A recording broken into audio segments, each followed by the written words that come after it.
Hai Damia. Kau nak tahu tak, hari tu kan time birthday aku, mak aku ada belikan phone dengan laptop baru tau. Wow, phone, laptop, best ke? Mestilah best, tapi phone dengan laptop biasa je. Tapi banyak tau perkara aku dapat belajar daripada gadget-gadget tu sebenarnya. Oh yo, serius lah. Serius lah. Bermulalah ceritanya dengan aku sentiasa pergi ke pusat sumber untuk meminjam kamus dewan mereka. Aku suka akan kamus dewan ini kerana ia mempunyai pelbagai perkataan bersama dengan maksudnya. Akan tetapi, kamus dewan ini mempunyai terlalu banyak muka surat sehinggakan saya meluangkan beberapa minit hanya untuk mencari satu perkataan.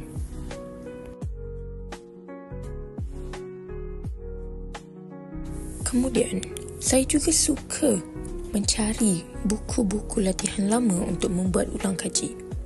Ini kerana saya ingin sentiasa bersiap sedia setiap kali peperiksaan akan berlaku. Namun begitu, kesemua buku latihan telah saya kaji. Jadi, saya tiada pilihan lain kecuali mengulanginya semula. Akhir sekali, tangan saya sentiasa sakit selepas menulis beberapa karangan. Tetapi selepas saya dihadiahkan laptop dan phone baru, hidup saya berubah. Dan saya juga perasan apabila cikgu mengajar menggunakan bahan digital dari segi gambar, audio, informatif atau visual, murid akan mudah memahami akan pelajaran tersebut. Selain itu, saya juga dapat menggunakan aplikasi Google untuk mencari perkataan baru. Ini bagus kerana ia pantas dan ada tambahan seperti audio, sinonim dan contoh ayat.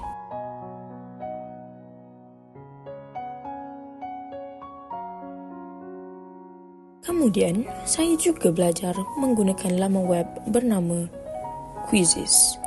Quizizz membolehkan saya belajar secara interaktif kerana ia seperti belajar sambil bermain. Apa yang bagus tentang Quizizz ini adalah soalan kuiz keluar satu persatu dan selepas saya menjawab, saya mendapat penjelasan mengapa jawapan saya betul. Selain itu, jika saya menjawab soalan itu dengan salah, ia masih akan memberikan saya penjelasan.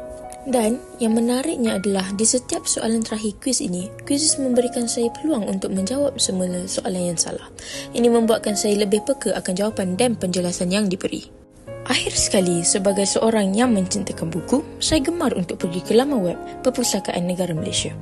Ini kerana terdapat pelbagai buku yang menarik untuk saya meminjam atau memuat turun fail PDF.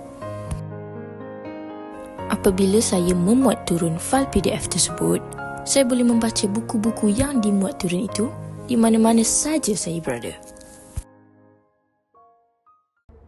Jadi, macam itulah cerita dia. Serius lah. Oh yo. Serius. Banyak tau aku dapat belajar daripada phone dengan laptop baru yang mak aku hadiahkan ni. Wow, banyak juga manfaat ni. Mungkin aku kena fikir nak beli laptop kot. Oh, boleh. Nanti kalau kau ada soalan, kau tanya je lah aku.